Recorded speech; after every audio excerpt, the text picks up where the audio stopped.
Welcome to Zisodel TV. Kindly subscribe, share, and like for latest updates and news. Ọ̀pọ̀ ní bí mi pé Olofin meje kí ló ṣe wọ pẹ̀lú ọmọ Oloso àbẹ́ ní nǹkan papọ̀ ni. Mo lóni tó bá lé ní ká kọ́ fọ́mọ tó bá lé ìdàrọ̀ ńlá ní ìdáhùn òkò bíntín. Ọmọ tó bá burú ńlá fún lọ́rọ̀ burújà. Hey, àbí kí láǹfààní ẹyin tó bu? Kí láǹfààní ọmọ idán tó dáa tó ti ń gbéra álẹ̀ fún bíngò? Òkú ìyá àṣẹ́wó aládùn á sì dòdòdùn torí gbogbo èrò là á péjú síbi ayẹyẹ ìyá ẹ̀wọ̀n á tún náwó rẹpẹtẹ. Báṣẹ́wó bá wá kú la àmọ̀ bóyá orí àtàn ni ó sùn. Ìwọ ọmọ Olóso lọ béèrè wò lọ́wọ́ gbogbo àwọn mọ̀mọ́ àtàwọn àǹtí yín tí wọ́n ti ṣiṣẹ́ òwò fẹ̀yìntì tí wọ́n di senior nínú ọmọ Olóso. Ìbẹ̀rẹ̀ iṣẹ́ Olóso ní díyì tó bá dọwọ́ alẹ́ adogun dọdẹ ayé wọn ta kẹ́yìn ni. Hi guys, how you doing this very day? I've got an update for you about this man that gives Olosho their appellation, that gives them back to back. Yes, I've got an update about him for you. Have you guys heard about the part 2? You've not listened to it. You need to listen to this, guys. In fact, this part 2 is the bump. It's just giving them their names, their appellation, back to back. Actually, it's not a good art for them to be involved in such dirty art. But at the same time, there are some that are just, it's the condition, Nigeria condition, that put them into it, that push them into it. And there are some that is just the set of I want to be, I belong, I want to belong, I want to belong. But notwithstanding, it's just for you to take caution, please, girls. Take caution, please. All this is just for you to stop the acts. Anyway, I pray God turns the situation of Nigeria around so that we have a lesser Olosho in our community, yes, in our society. Anyway, guys, that's it about this man that is giving them appellation. He's giving them their Oriki back to back, back to back. You need to watch this. You need to listen to this. The man is just so funny.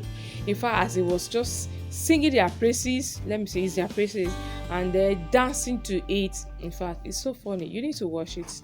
Don't miss it. Bí yeye Olóso bá ń kí ọ káàárọ̀ ṣe lọ máa rò pé yeye ń sunkún. Ẹ̀kẹ́ àti wọ́jọ bíi bọ́ọ̀lù tí ò láfẹ́fẹ́ ń nú. Àwọ̀ àti kájọ sókè bí ẹ̀yìn ẹ̀ sunsun.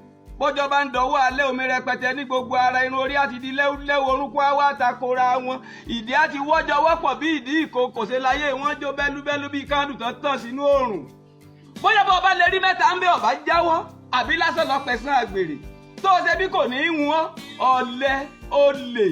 Ẹni o torí owó gbínísí gbé kọ́rọ́bá àgbàdùbù tó ní ọmọ ọ̀sán ọmọ tó ti fẹ́ rí wẹ̀ra kó tó wá gbá oníkóńtó atura. Àfàìmọ̀ ká mọ̀ wọ ẹsẹ̀ ètùtù ọ̀la kan tó wá gẹ̀ẹ́sì atura gbé yín sínú ogun àdánù. Ọmọ Olóso mo ní ọjàwọ̀ ẹsẹ̀ tí gbé ní kọ́ ẹsẹ̀ tí gbé ní dénú ogun ni. Òwò kọ́ leléyìí ẹ̀ kúkú mọ náà. Àwọn bàbá àgbà àyàtẹ́ ẹsẹ̀ bí ṣúgà dàdì làwọn jẹ́. Bọ́ ọ̀rẹ́ ni sí ọ lójú ẹ̀mí, á yí ọ pé bítà dàdì làwọn wọn kan lẹ́nu.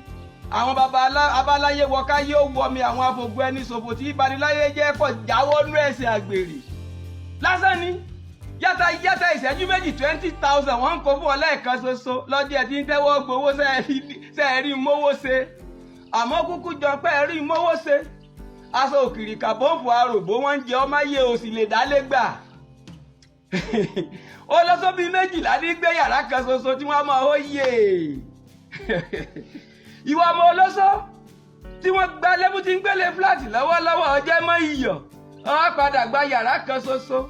Bọ́jọ́ bá ń da ọjọ́ alẹ́ tó bá ń darúgbó fẹ́ńfẹ́ lẹni tó gba ilé àwọ̀ fún ọ ó kù bí ọtí arówó lẹ́sàn ó kù kọ́ lọ́mọ gbé lóko new site lọ́ọ́ padà fàbọ̀ sí níbi tó ti lè rílé gbà lọ́wọ́ tí ò gara lójú wíńdò náà ta wẹ̀rẹ̀ sí ẹni tó dá aṣọ́tà bá sọ èkísà ilé tí ò ní wíńdò ní wèrè é gbé bọ́ ọba rẹ̀ ní bọ́ ọgbà tí mọ́ gi ilẹ̀kùn dé nìyẹn ṣe bí kẹrin ó mọ́ jẹ lẹ́ni. Omidan tó ń fa yọ́kẹ́lẹ́ gbé jayé gbogbo tí a wá bẹ̀rẹ̀ òwò pàtàkì. Adẹni tí ń ta wòsíwòsí níwájú ìta. Part 4 orin ewì yìí ó tún dé tán. Èmi Olofin meje ń wò tí ì lọ. Àjọ máa ṣe fọ́mọ Olóso ni. Ọmọ Olóso ẹ yíwà padà ẹ̀bẹ̀ ni mo bẹ̀. Olofin meje ń sọ tiẹ̀ ẹ yí padà èmi Olofin meje agbọ́n láti ta orí àṣẹ bí òkúta ọ̀rọ̀ ngọ̀dọ̀ tí rè láláṣẹ jù lẹ́sẹ̀.